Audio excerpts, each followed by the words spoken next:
Arturo Morris was reading quarterly reports on his laptop when his 9-year-old daughter Lily appeared in his home office doorway. It was Thursday evening, almost 8 o'clock. Her blonde hair was damp from her shower, and she wore her favorite unicorn pajamas. "Dad, why does Mom count money at 3 a.m.?" Arturo's fingers froze over the keyboard. He looked up slowly, studying his daughter's face. Lily wasn't the type to make things up or exaggerate. She was thoughtful, observant, too smart for her age. Teachers called her an old soul. "What do you mean, sweetheart?" Lily walked into the office, climbed onto the leather chair across from his desk. "Last night, I woke up thirsty. Went to get water. I saw light coming from the basement. So I went down the stairs quietly." She paused, picking at a thread on her pajama sleeve. Mom was sitting at the old desk. She had money. Lots of it. Stacks and stacks. She was counting it and putting it in a black bag. Arturo's pulse quickened, but he kept his voice calm. "Did she see you?" "No. I stayed on the stairs." The bag had writing on it. It said "Emergency" in red marker. Lily looked up at him with worried eyes. "Dad." Then she started crying. She said, "I'm so sorry," over and over, like she was talking to someone who wasn't there. He reached across the desk, squeezed her hand. "You did the right thing telling me. Go on to bed now, okay? I'll handle this." After Lily left, Arturo sat in the darkness of his office. He and Taylor had been married 11 years. She worked as a veterinary surgeon at a clinic 20 minutes away. Good money, steady hours, loved her job. They had a comfortable life. A nice house in the suburbs, savings, investments, no major debts beyond the mortgage. So where did stacks of cash come from? And why was his wife crying alone in their basement at 3 in the morning? Arturo Morris hadn't built a successful career as an investigative journalist without learning to recognize when something was deeply wrong. Before he'd transitioned to freelance writing 3 years ago, he'd spent a decade at the Chicago Tribune exposing corruption, fraud, and crimes that powerful people wanted buried. He'd made enemies. He'd also learned to spot lies from 100 yards away. Taylor had been acting strange for the past month. Distracted, jumping when her phone buzzed, taking calls in the other room. He'd noticed, but chalked it up to stress at work. One of her colleagues had quit abruptly, leaving them understaffed. Now he wondered what he'd missed. He didn't confront Taylor that night. Instead, he watched. Over the next 3 days, he paid attention to every detail. The way she checked her phone constantly. The way she flinched when the doorbell rang. The dark circles under her eyes that makeup couldn't quite hide. Saturday morning, after Taylor left for her shift at the clinic, Arturo went down to the basement. The old wooden desk in the corner had been his grandfather's, moved here when they'd renovated the main floor. Taylor sometimes used it for paperwork, organizing bills, planning Lily's school stuff.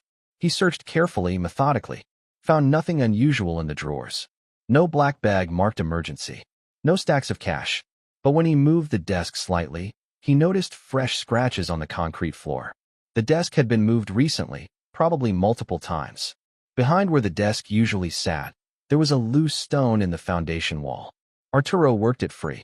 Behind it was a gap, and in that gap was a burner phone. His stomach dropped. He powered it on. One contact saved. D. Dozens of text messages. "You have until Friday. Don't make me remind you what happens if you're late. $50,000. Not a penny less. You know what I'll do. Your family looks happy. Would be a shame if something happened." Arturo's hands shook as he scrolled through the messages. They went back 6 weeks.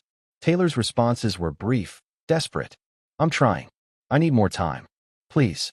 I'm doing everything I can. Don't hurt them. I'll get the money." The most recent message was from yesterday. From D. 72 hours. "Parking garage. Level 3. Midnight. Come alone or everyone finds out what you did."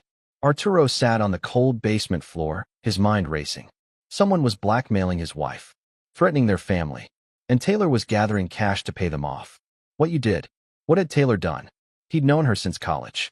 They'd met at Northwestern, her pre-vet, him studying journalism. She was kind, ethical, sometimes too trusting. She rescued stray cats, volunteered at animal shelters, cried during commercials about shelter dogs. What could she possibly have done that was worth $50,000 in blackmail? Arturo photographed every message, then put the phone back exactly as he'd found it. Replaced the stone. Moved the desk back into position. He went upstairs, mind working through possibilities. That evening, after Lily was asleep, He sat with Taylor on their back porch. Autumn air was crisp, leaves rustling in the yard. She was curled up in the wicker chair, holding a glass of wine she wasn't drinking. "You want to tell me what's wrong?" he asked gently. Taylor's head snapped toward him. "Nothing's wrong. I'm just tired." "Taylor." She looked away. "Work is stressful. That's all." He wanted to push, wanted to tell her he knew about the phone, the messages, the money. But something stopped him. If he confronted her now, she might shut down completely. Or worse, whoever was blackmailing her might find out he knew. "If something was wrong," he said carefully, "you know you could tell me, right? Whatever it is." Her eyes filled with tears. For a moment, he thought she'd break, would tell him everything. But then she blinked them away, forced a smile. "I know, but everything's fine. Really." That night, Arturo couldn't sleep. He lay beside Taylor, listening to her restless breathing, feeling the tension radiating from her body. Around 2:30, she slipped out of bed. He heard her footsteps on the stairs, soft and cautious. He waited 10 minutes, then followed. The basement light was on. Through the gap in the door, he saw Taylor at the desk. She had the black bag open in front of her, was counting stacks of $100 bills with mechanical precision. Her face was pale, eyes red from crying. "I'm so sorry," she whispered. "I'm so sorry. I never meant for this to happen."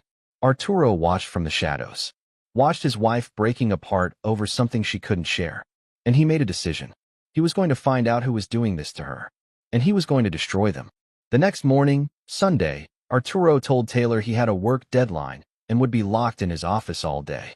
Instead, he spent 8 hours on his laptop, using every investigative technique he'd learned in 15 years of journalism.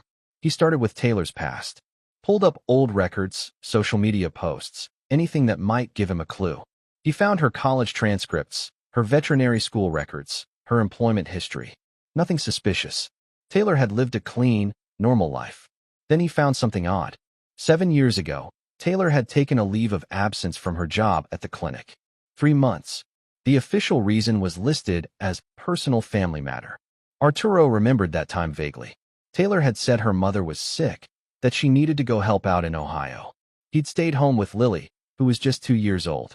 But Taylor's mother had died when Taylor was 16. Car accident. Arturo had met Taylor's father once, at their wedding, before he'd passed away from a heart attack a year later. Taylor was an only child. No aunts or uncles she kept in touch with. So who had been sick in Ohio? Arturo called Christina Lewis, his former colleague from the Tribune, who now worked in Columbus. They'd collaborated on a series about healthcare fraud years back, stayed in touch. "I need you to look something up for me," he said. "Personal favor. Always happy to help. What do you need?"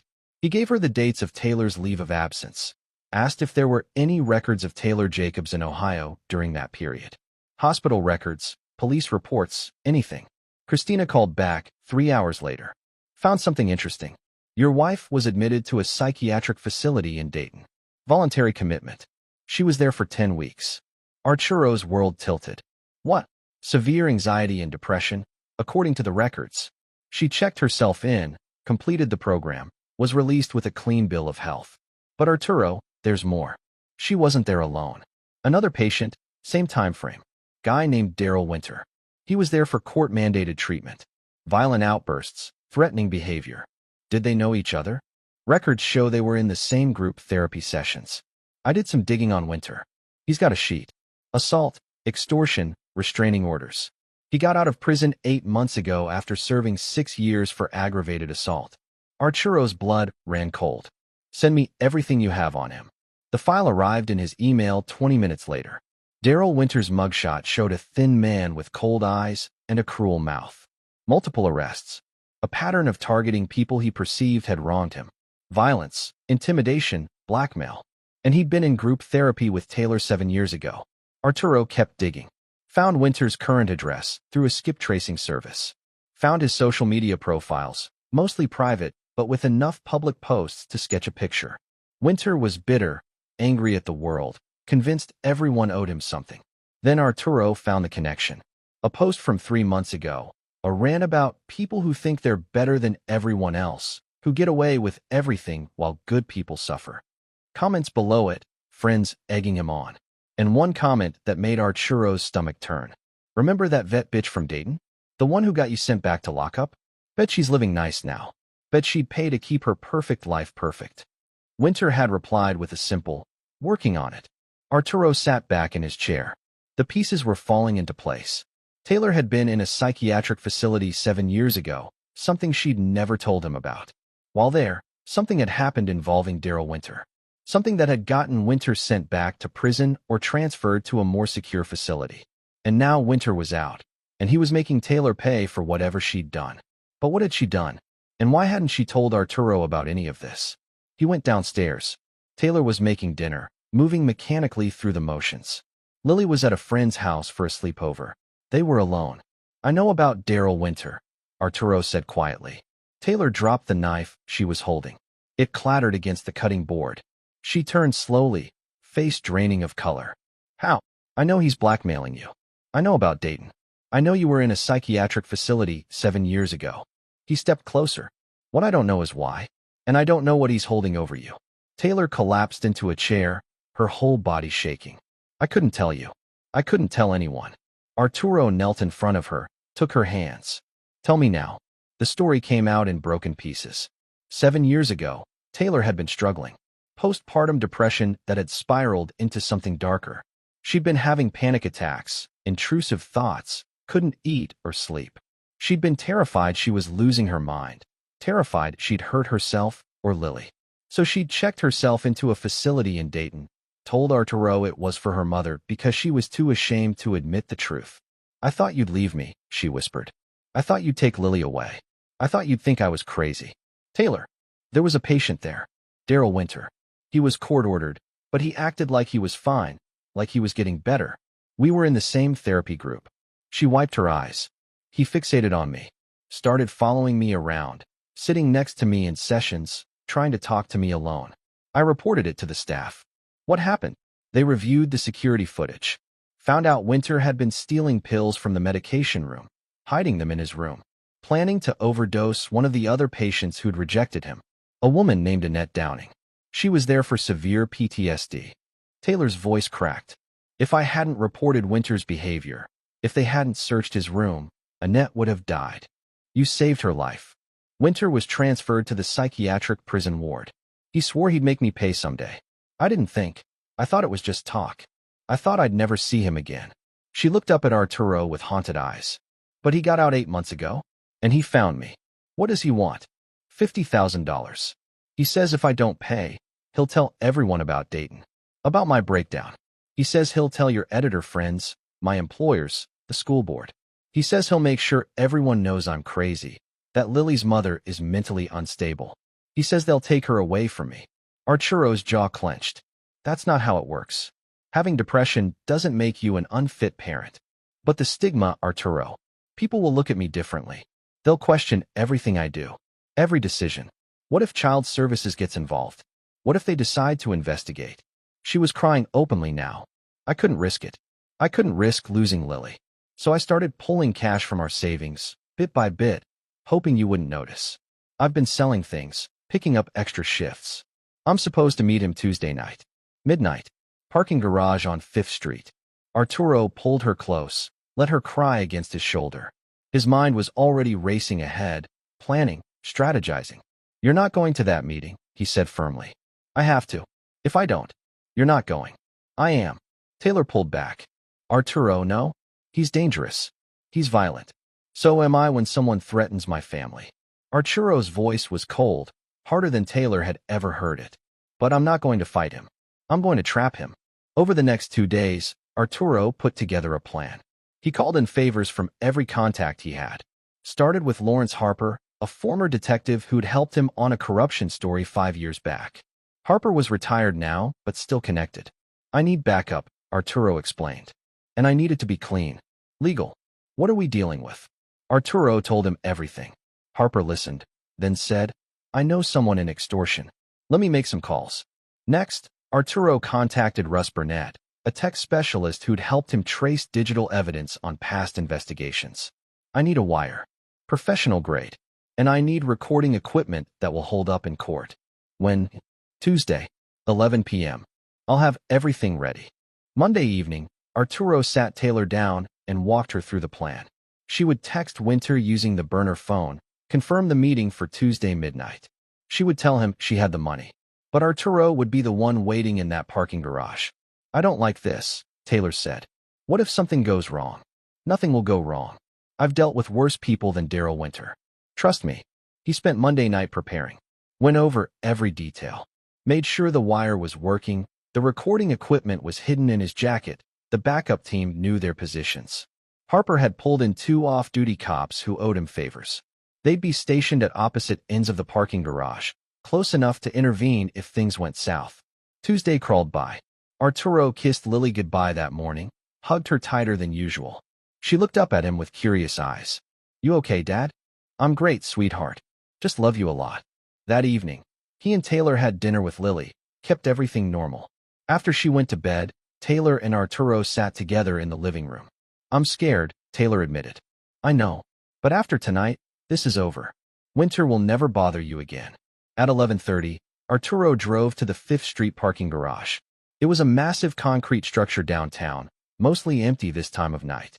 He parked on level 3, pulled the black bag of money from the trunk.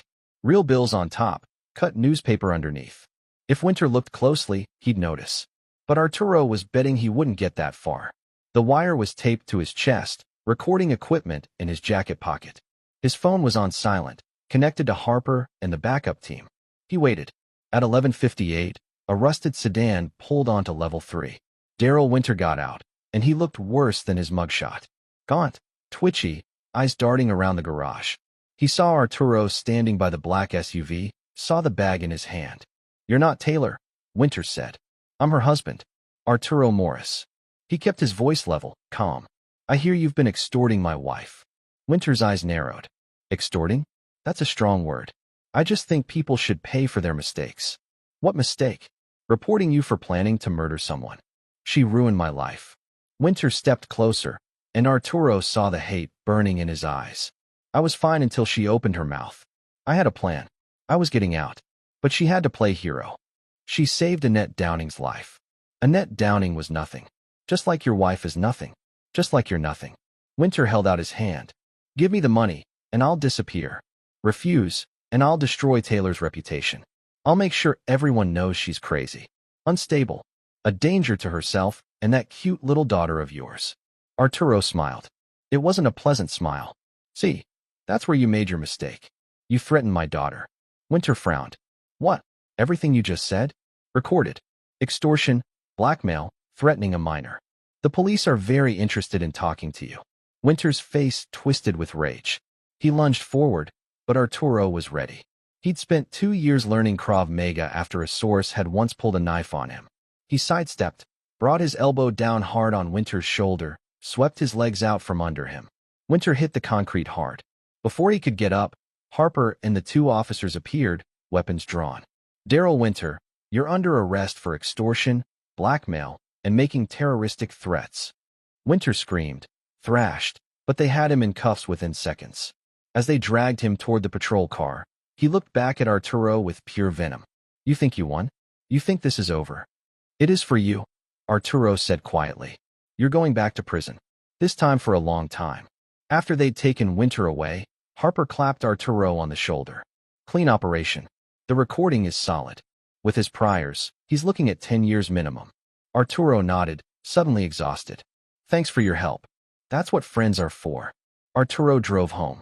Taylor was waiting up, pacing the living room. When she saw him walk through the door, safe and unharmed, she burst into tears. It's over, he said, holding her. He's arrested. He can't hurt you anymore. The recording is legal and solid. Harper says the DA is very interested. Winter made threats on tape, admitted to extortion. He's done. Taylor clung to him, sobbing with relief. I should have told you from the beginning. About Dayton. About everything. Why didn't you?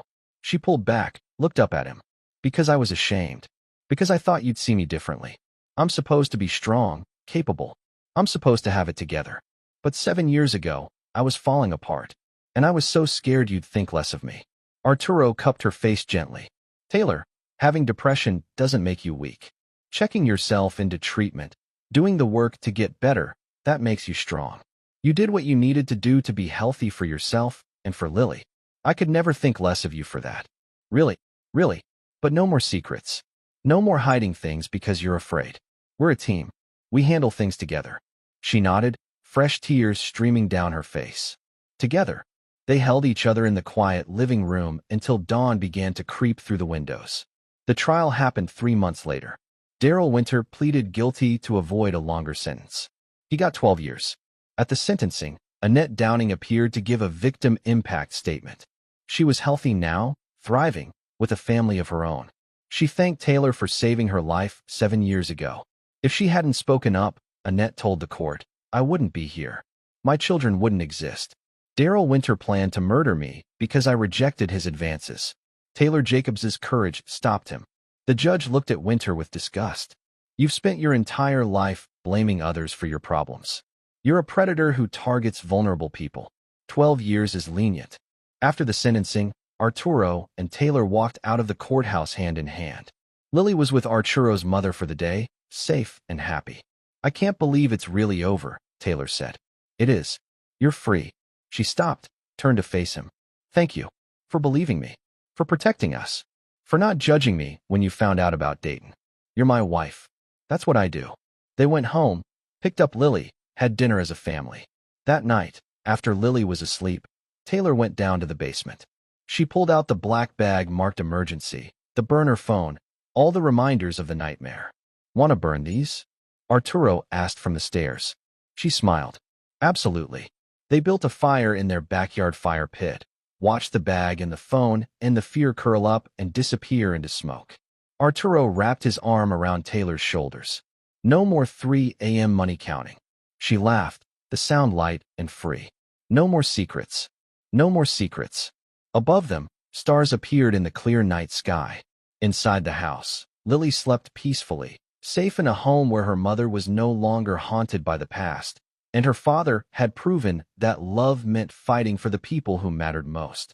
Daryl Winter had tried to destroy their family with shame and fear. Instead, he brought them closer together, made them stronger. And now he'd spend the next 12 years learning that some families couldn't be broken, no matter how hard you tried.